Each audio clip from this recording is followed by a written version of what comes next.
इस ब्रह्मांड से भी परे, जहां न समय है न अंत, वहां स्थित हैं 4 दिव्य लोक।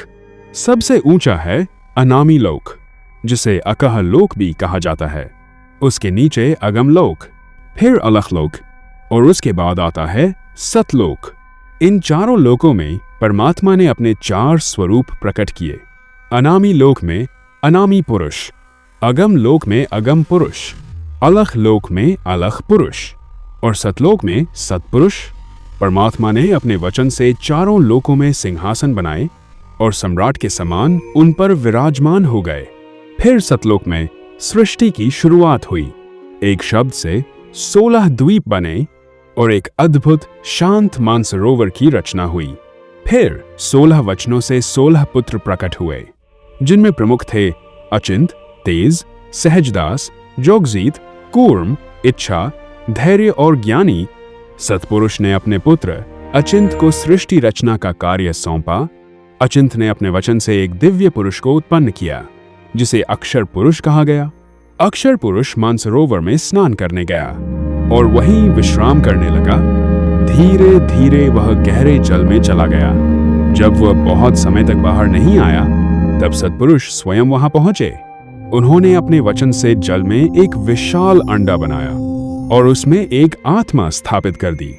जब वह अंडा जल में नीचे जाने लगा, तो उसकी गूंज से अक्षर पुरुष जाग उठा।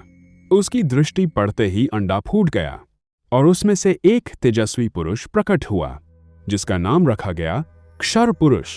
समय बीतने पर उस पुरुष ने अलग स्थान पाने की इच्छा की और उसने कठोर तपस्या शुरू की। लंबे समय बाद उसे 21 ब्रह्मांड प्राप्त हुए, जो सतलोक के बाहर स्थित थे। अब उसने सृष्टि रचना की इच्छा की। उसे 5 तत्व प्राप्त हुए: जल, पृथ्वी, अग्नि, वायु और आकाश, और 3 गुण, सतगुण, रजगुण और तमगुण। इनसे उसने अपनी सृष्टि की रचना प्रारंभ की। फिर एक शक्ति प्रकट हुई, जिसे माया कहा गया। माया के सहयोग से 3 दिव्य शक्तियां प्रकट हुईं: ब्रह्मा, विष्णु और महेश। इन्होंने सृष्टि का विस्तार किया और इस प्रकार जीवों का संसार बना।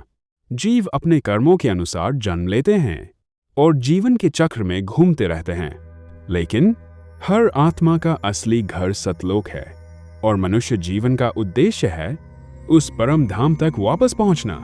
इसके लिए आवश्यक है सच्चे गुरु का मार्ग और नाम की भक्ति।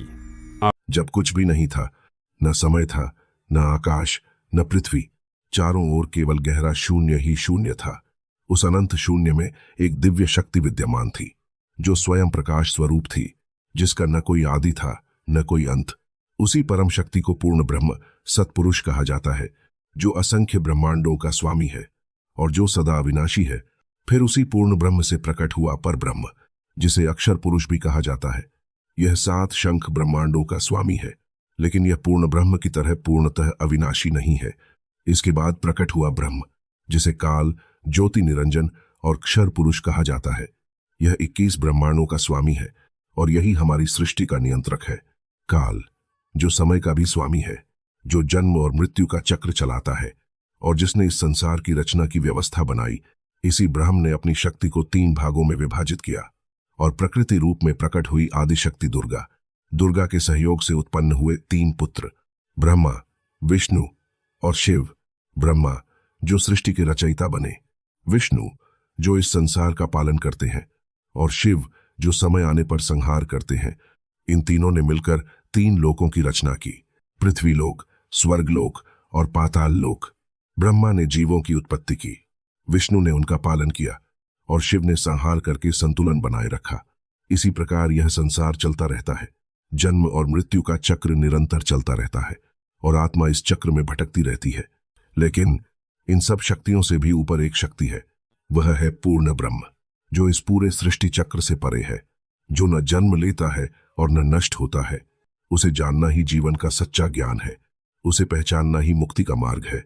तो अगर आप भी इस सच्चाई को जानना चाहते हैं, तो अपने जीवन में सत्य की खोज शुरू कीजिए।